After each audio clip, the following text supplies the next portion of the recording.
ጠቅላይ ሚኒስትር አብይ አህመድ ከነገ በስቲያ ሐሙስ በፓርላማ እንደሚከሰቱ ሲሰማ ጌታቸው ረዳ ደግሞ ያበጠውን አፈንድተው ተከስተዋል።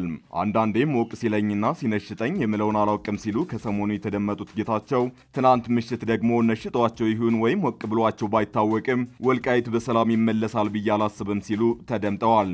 የአብይ መንግስት በጣም የተዳከመ ስለሆነ ከኤርትራና ከፋኖ ጋር ተጋብዘን እንገለብጠዋለን የሚሉ የህወሓት አመራሮችና መኮንኖች አሉ ሲሉ ጉድ ስሙ ሲሉ በኮሪደር ወራውን ጭምጭምታ አደባባይ አውጥተውታል።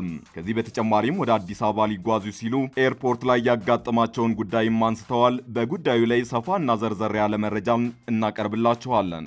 በሌላኛው መረጃችን ደግሞ አባይ በረሃ ላይ ሌላ ጉድ ተሰምቷል። የኦነግ ሸኔ እገታ መረብ እምብርት ነው የሚባልለት አባይ በረሃ ሌላ አሳዛኝ እገታ፣ ሌላ ልብ ሰባሪ ዜናን አስተናግሯል። በትናንትናው ዕለት ወደ አማራ ክልል የሚጓዙ መንገደኞች መታገታቸው ነው የተሰማው። ስለ እገታው ኦነግ ሸኔ መግለጫ ያወጣ ሲሆን በስፍራው የነበሩ የዓይን እማኞች ጥብቅ መረጃን አጋርተዋል። ትሰሙታላችሁ። ከመታሰራቸው በፊት ህዝብ የናቀ ወደቀ የሚል ንግግር ያሰሙት አቶ ክርስቲያን ታደለን የተመለከተ አዲስ መረጃ ተሰምቷል። አቶ ክርስቲያንን ጨምሮ እነ አቶ ዮሐንስ ቦያሌው ባሉበት የክስ መዝገብ ምስክሮችን መስማት እንደተጀመረ ታውቋል። አንድ የፌዴራል ፖሊስ አባል ምስክርነቱን እንደሰጠም ተነግሯል። ከወዲያ ከባህር ማዶ ደግሞ እስራኤል እጅግ ዘግናኙን ጥቃት ትናንት ምሽት ጋዛ ላይ አዝንባለች። በዚህም 300 በላይ ሰዎች ሲገደሉ ከእነዚህም ውስጥ 5ቱ የሐማስ ከፍተኛ አመራሮች ናቸው ተብሏል። የእስራኤልን ጥቃት ተከትሎ ታዲያ የጋዛ ተኩስ አቁም ፈርሷል ነው የተባለው። ይህም ለፍልስጤማውያን ከባድ መርዶ ሆኗል። እናስደምጣችኋለን። ጤና ይስጥልን ውድ የአንድ አፍታ ቤተሰቦች፣ ሰላምታችን በያላችሁበት የዓለም ዳርቻ ይድረሳችሁ። ከአንድ አፍታ ለአሁኑ መደመጥ አለባቸው ያልናቸውን ዜናዎች ወደ እናንተ የምናደርስበት ሰዓት ላይ ተገኝተናል። አብራችሁን ትቆዩ ዘንድ ግብዣችን ነው።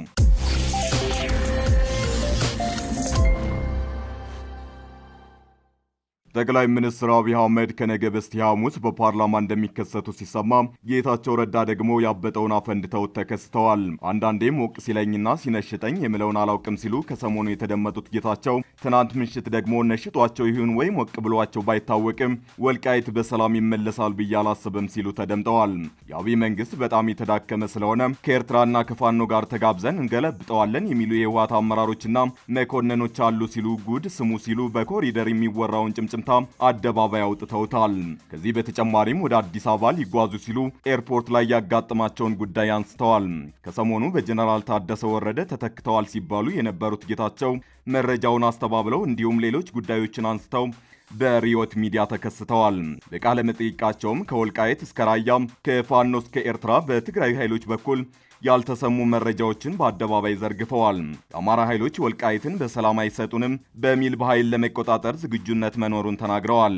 ከጠቅላይ ሚኒስትሩ ጋር ለመወያየት ወደ አዲስ አበባ ለማቅናት ወደ መቀሌ ኤርፖርት ሲያቀኑ የመታገት አደጋ ገጥሟቸው እንደነበርም ጠቁመዋል።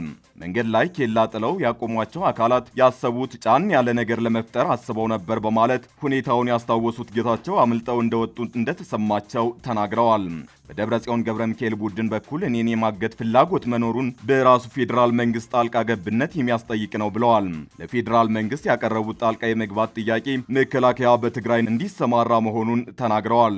በተለይ በኢትዮ ኤርትራ ድንበር አካባቢ ላይ መከላከያ ሰራዊት እንዲሰማራ እንደሚፈልጉ ጌታቸው ተናግረዋል። የመከላከያን ጣልቃ ገብነት የጠየቁት መፈንቅለ መንግስት ፈጽሟል ካሉት ቡድን ጀርባ የኤርትራ መንግስት አለ በሚል እንደሆነም አንስተዋል። በድንበር አካባቢ የደብረጽዮን ቡድንና የተወሰኑ ጀነራሎች ከኤርትራ ጋር ያላቸውን ግንኙነት መከላከያ ጣልቃ ገብቶ ካላስቆመ ጦርነቱ የሚሆነው ትግራይ ውስጥ ነው ብለዋል። አሁን ባለው ሁኔታ ጦርነት የመቀስቀስ እድሉ በየቀኑ እየሰፋ ነው የሚል ግምገማ እንዳላቸው የጠቆሙት ጌታቸው መከላከያ ጣልቃ ካልገባ ትግራይ ትጎዳለች ብለዋል። የህወሓትና የኤርትራን መንግስት ተባብሮ ጦርነት የመቀስቀስ ፍላጎት ማስቆም የሚቻለው መከላከያ ድንበር አካባቢ ሲሰፍር ነው የሚል እምነት እንዳላቸውም ጌታቸው ጠቁመዋል። ከደብረጽዮን ቡድን የፖለቲካና ወታደራዊ አመራሮች አንዳንዶች ከሻዕቢያ ጋር ሙሉ ትብብር ያላቸው መሆናቸውን ጌታቸው ተናግረዋል። ተቀናቃኞቻቸው የአብይ መንግስት በጣም የተዳከመ ስለሆነ ከኤርትራና ከፋኖ ጋር ተጋብዘን እንገለብጠዋለን እንደሚሉ ጌታቸው ተናግረዋል። የኢትዮጵያ መንግስት ለመጣል ከህወሓት ፋኖና ኤርትራ ትብብር አያዋጣም የሚል ግምገማ እንዳላቸው የተናገሩት ጌታቸው ፋኖና ኤርትራ ለትግራይ ወዳጅ አይደሉም ብለዋል።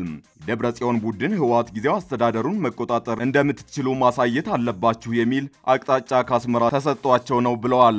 ወልቃይትን በሚመለከት በሰላም አይሰጡንም በሚል በኃይል የመቆጣጠር አዝማሚያም አለ ሲሉ ተደምጠዋል። ጌታቸው ወልቃይትን በሰላም ይሰጡናል የሚል እምነት እንደሌላቸው በመጠቆም በኃይል ተዋግተው ለማስመለስም ቢሆን ከፌዴራል መንግስቱ ጋር እየተነጋገርን መቀጠል አለብን የሚል እምነት እንዳላቸው ጠቁመዋል። በራያ አላማጣ በኩል የአማራ ኃይሎች አስተዳደር ሲፈርስ የትግራይ ኃይሎች ከፍተኛ የታጠቀ ኃይል በማስገባታቸው ነገሮች ከታሰበው በላይ መቀየራቸውን ጌታቸው ተናግረዋል።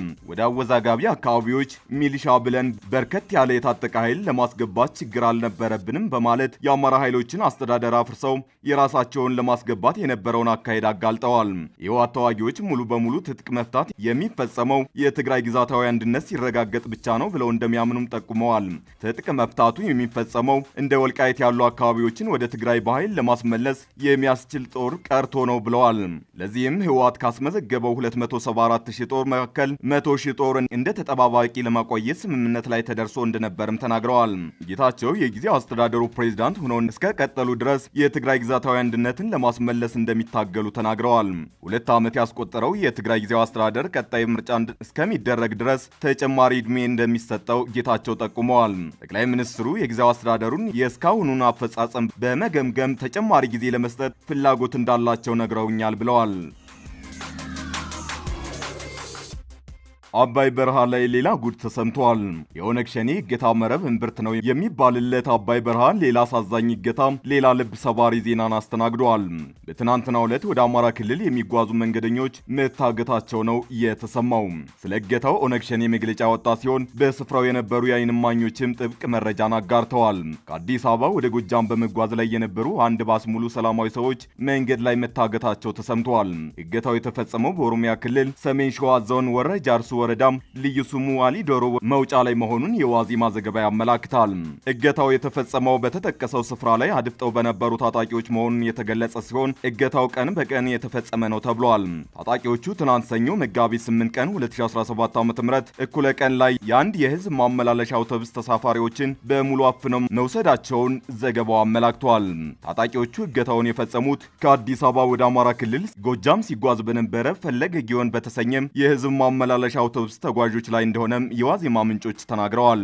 ታጣቂዎቹ ከመንገድ ላይ አፍነው ከወሰዷቸው ተሳፋሪዎች መካከል በርካታ ሴቶች እንደሚገኙበት ተመላክቷል። በዚሁ ስፍራ በተደጋጋሚ ተመሳሳይ የእገታ ወንጀሎች እንደሚፈጸሙ የሚታወቅ ቢሆንም የመንገዱን ደህንነት ማስጠበቅና ዜጎችን ከእገታ ማስጣል የሚችል አካል አልተገኘም። በአካባቢው ከአዲስ አበባ ወደ ጎጃም፣ ከጎጃም ወደ አዲስ አበባ በሚያቀኑ ተጓዦች ላይ ተደጋጋሚ እገታዎች ተፈጽመው እስካሁን ድረስ የገቡበት ያልታወቁ ሰዎች አሉ።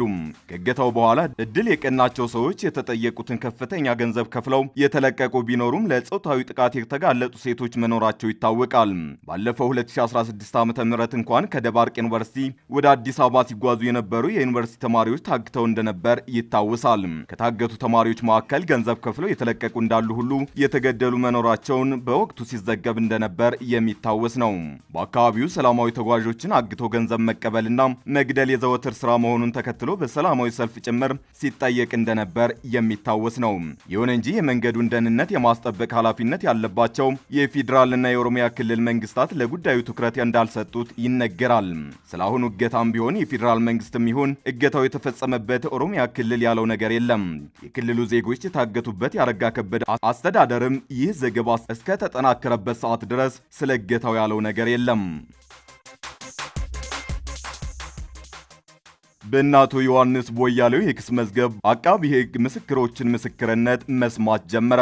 የሽብር ወንጀል ክስ የቀረበባቸው የአማራ ክልል የምክር ቤት አባሉ አቶ ዮሐንስ ቦያሌውን ጨምሮ የ51 ተከሳሾች የአቃቢ ሕግ ምስክሮች ምስክርነት መሰማት መጀመሩ ተገልጿል።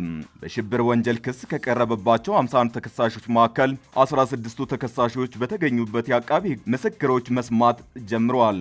ከሳሽ አቃቢ ሕግ ምስክሮች በፌዴራል ከፍተኛ ፍርድ ቤት የሕገ መንግስትና የሽብር ወንጀል ጉዳዮች ችሎት ላይ ምስክርነት ሰጥተዋል።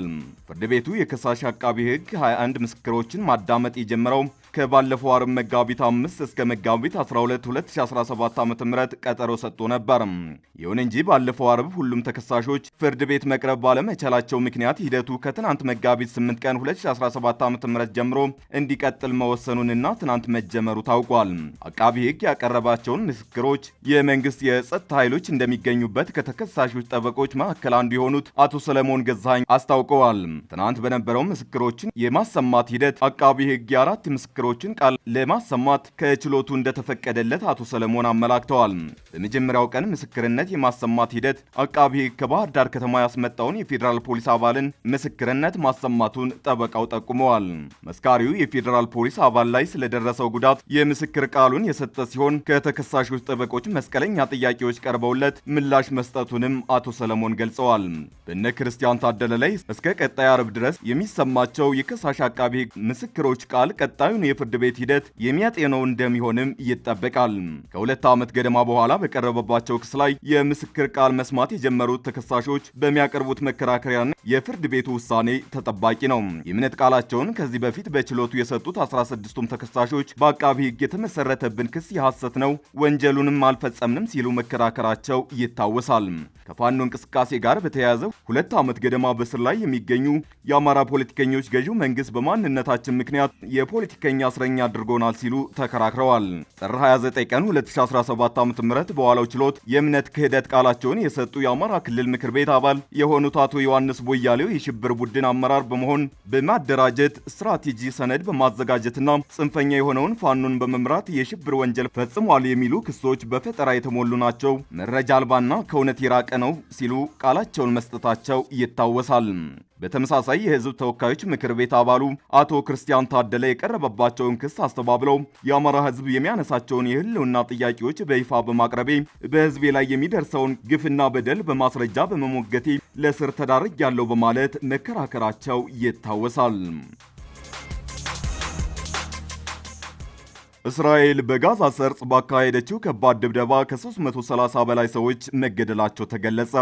የእስራኤል ጦር በጋዛ ሰርጥ መጠነ ሰፊ ጥቃቶችን እያካሄደ መሆኑን ሲገልጽ፣ የሐማስ ጤና ሚኒስቴር ደግሞ በጥቃቱ 330 ፍልስጤማውያን መገደላቸውን ገለጸ። የእስራኤል መከላከያ ኃይል የሐማስ የሆኑ የሽብር ኢላማዎች ላይ ማነጣጠሩን ገልጸዋል። በጥቃቱ የጋዛ ሰርጥ አገር ውስጥ ጉዳዮች ሚኒስትር የሆኑት የሐማስ ከፍተኛ የደህንነት ባለስልጣን መሐመድ አቡ ዋፋ መገደላቸው ተነግሯል።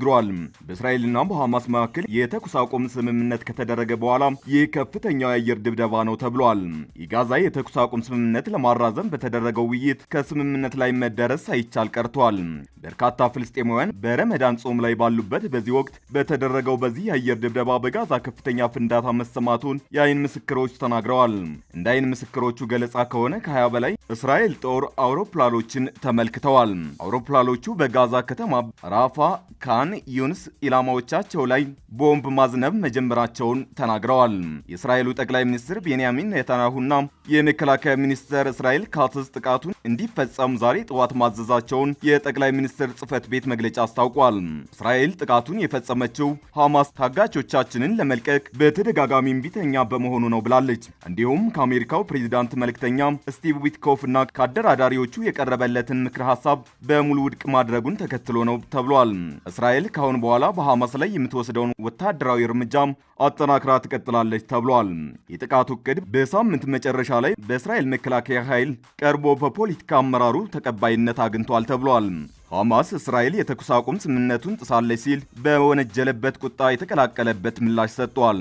አክሎም እስራኤል በጋዛ የሚገኙትን የተቀሩትን እስራኤላውያን ታጋቾች ላልታወቀ ዕጣ ፈንታ አጋልጣቸዋለች ብሏል። ሐማስ ይህንን ይበል እንጂ የተባበሩት መንግስታት ጣልቃ እንዲገባ ከመጠየቅ ባለፈ ጦርነቱ እንደሚቀጥል ያለው ነገር የለም። ዳግም ያገረሸው የጋዛ ሰርጥ ጦርነት አሜሪካ በየመኑ አማጺ ቡድን ሁቲ ላይ ከጀመረችው ጠንካራ ጥቃት ጋር ተዳምሮ ቀጠናውን ዳግም አውኮታል።